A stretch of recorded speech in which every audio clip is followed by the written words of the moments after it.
having a play with this, which is a little wagon I got from War Bases from their new Depot Battalion range. It's suitable for the late 19th and early 20th century, and it's almost certainly going to feature in various World War I, World War II, and that sort of period game. This is as it comes, and that was the huge amount the model cost. If you wanted me to make it for you and paint it, you'd be talking about 17 quid plus postage. But let's open it up and see what we've got. Doing this one, not the tower, which I've also got, because I can actually look at the instructions because they're printed rather than being a PDF that I have to view on the computer. And as I've only got the laptop, I really should use a staple remover for this. Not done one of these before, so this is new on me completely. And yeah.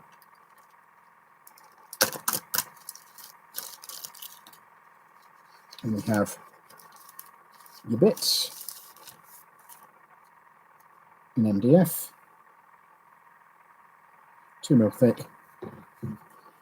Comes with a base, which is rather nice, and it comes with some card bits, which are the bits that go on the side, the reinforcing struts. And it's a nice little printed booklet, which is why I'm doing it on here, because if I was doing it on, there's the instructions, because if I was doing the tower, I'd have to have the screen up with the PDF, because I don't have the facilities to print PDFs at the moment. So what we're going to do is follow the instructions. And the first thing appears to be to build the box. And I've got the first thing is actually to get my modelling glasses, which are not here. The tower bits I will be showing pictures of probably later. All of my painting glasses have apparently migrated to the main painting bench, even though I have one for each painting bench. They tend to work their way into the same location where I've been working.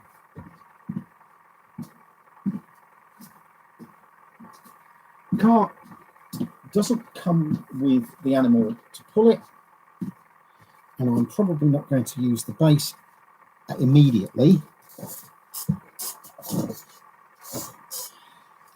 Mostly because I don't have one. The models on the picture there are separate and extra, and I might decide to put it on a smaller base as we haven't got an animal attached to the cart. Got the instructions open, right? Because having not done this before, I cannot do it more or less from memory. So we have the bottom. Just push these out. Occasionally you need a little bit of a knife to snip the bits. We're still holding the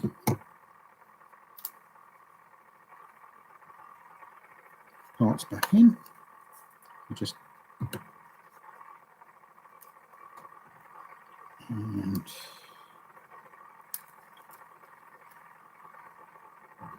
liked if they've been what's it on both sides. There's either file or if you don't normally have to do this, but I'm just being ultra cautious and just getting the little tabs off where it's joined, just in case they get in the way when I'm constructing it. And it will cut down the amount of swearage possibility of me doing it. So I'm just gently filing off the knobs.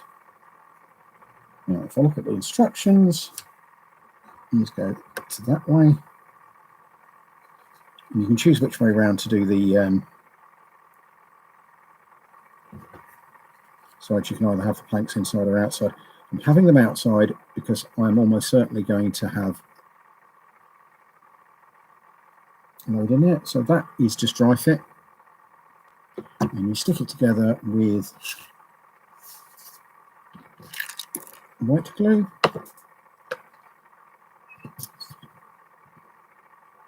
And it's probably best to apply it with a paintbrush. This is an Army Painter paintbrush, which I've had about a week, and that's what I do to them, which is why I don't buy Army Painter paintbrushes, because I kill them. That's not that that's mechanical damage, so it's got to the point where it's at dry brushing level, so that's what it's going to get used for, is glue and dry brushing. Put those in there. You can also tack these together with super glue. It's occasionally necessary, but white wood glue is better. Now there's the next two bits, which is that, and then there's the base of the seat, which I believe is probably that one. Yeah. So the carts are really nice and easy to build. This is actually quite complicated for a war bases cart. And again, just take those off because they do stick out a bit and they might get in the way.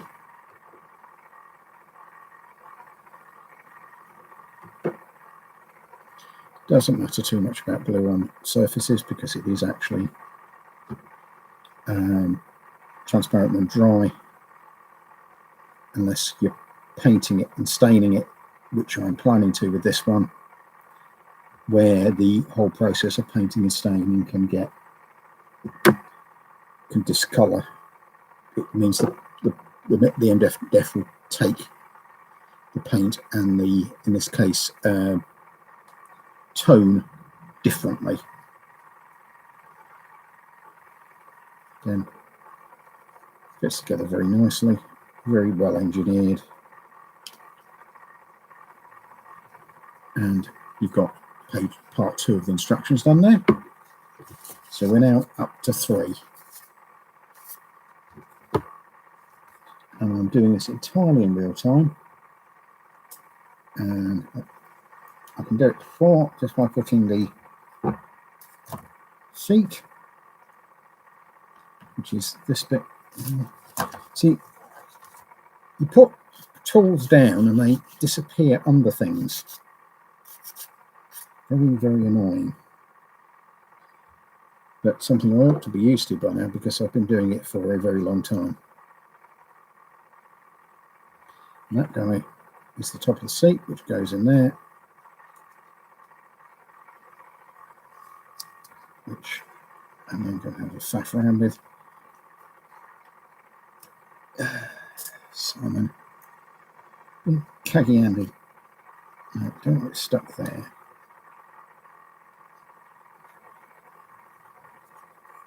Just going to get lined up.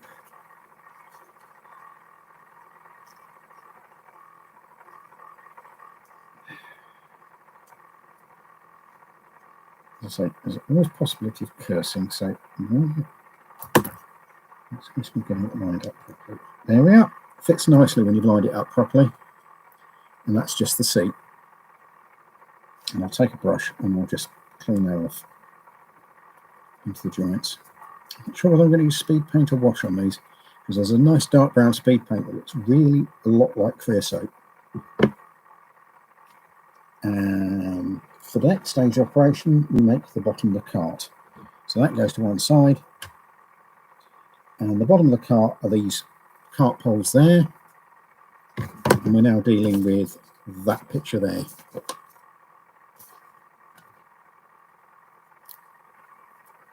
This is why I like nice instructions. Because if you haven't done it before, you don't know what you're doing, and being presented with a pile of confusing bits is not what you want. And it causes a lot of frustrating, a lot of models getting not finished. Let's work out how that goes. That is that. It goes that way around. That's the axle. possibly just for giving you a little bit of foliage there. That's the other axle. Just dry fit everything before you glue it. And that's the dry fit done. This is one of the places where I would probably use a bit of, where you could use a bit of super glue just to tack them together quickly. The other advantage of super glue is that if you get MDF wet, excessively wet, it can expand, which can cause problems when you've got something a bit more complicated than this to deal with. And super glue doesn't have that, has the advantage of not actually making the wood swell, because this is a wood product, remember. And that's glued. And the next stage of operations is to get the bit I did earlier and just line up the little locator logs. And to do it while it's got some play. Occasionally you'll have to make these a bit bigger.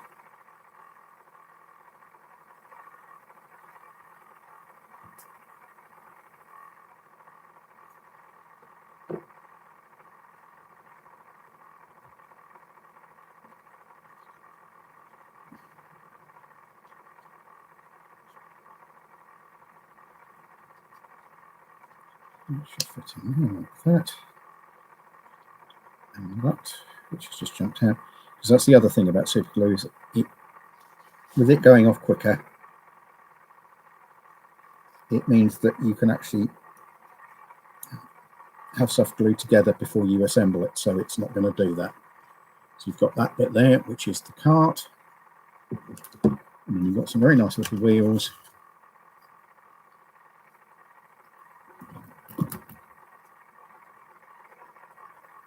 Just have to be twisted out.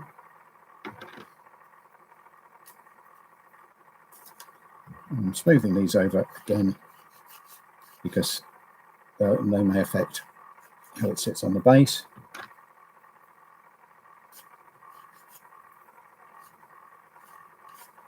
And I'll get through that because that appears to be a random hand with a sword. Those just fit over the end of the axle. We don't put those on yet because the next thing to go is this little piece of grey board, which is actually cardboard. Sarissa uses quite a lot of this stuff for various things. Wall bases stuff that I've seen so far is mostly 2 and 3 mil MDF. Which way around do those go? Those go that way around by the look of it. Which way around do those go? Yeah, the base goes at the bottom. The long straight goes at the bottom, and what you do is you get a paintbrush and a little bit of glue. Paint inside of these.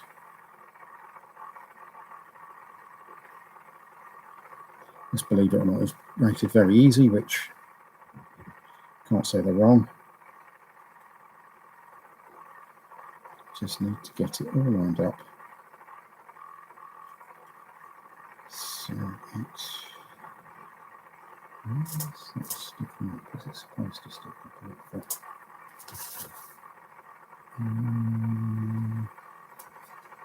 One of those is supposed to work, and that got us on around. Aha. Yes, I had got it the wrong way around, shockingly, because that's how it's actually supposed to go. So it's obviously possible to get it the wrong way around. If it sticks up over the top, you've got it the wrong way around.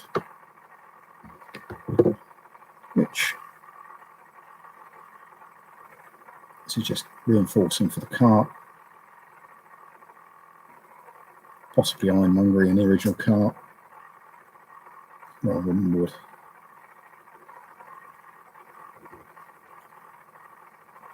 There's a bigger wagon of this type in the same range, which I'm probably going to be getting one of. This is the wrong way around. Told you, proof this is alive. Right, And that's the advantage of using white glue. You flip the thing over.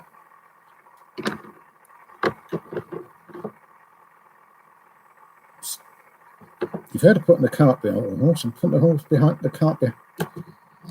Push a cart.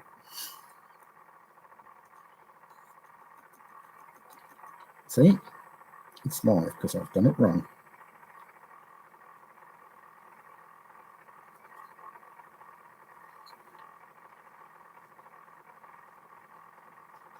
I do have issues with left and right, and getting things the wrong way around is part of that. Well, that's all assembled. The glue on the wheels. The wheels don't go round,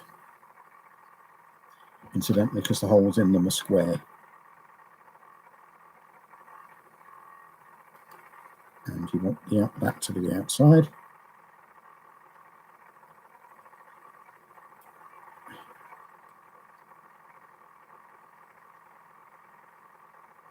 That's it done. Got that around. Just need to put that aside to dry. And you'll see pictures of that as I paint it. Anyway, that's just a little bit of modelling. And me avoiding swearing at myself for doing stuff wrong. And I wash the brush out. And the next stage, which I'll be doing offside, will be painting it and deciding whether or not I'm going to stain it, or whether or not I'm going to paint it with mossy paints, because those could be quite brightly coloured traditionally. Anyway, have fun, and I'll be seeing you on YouTube tomorrow evening at 7 o'clock if I don't come up with an idea to do something before then. Okay, take care and goodbye.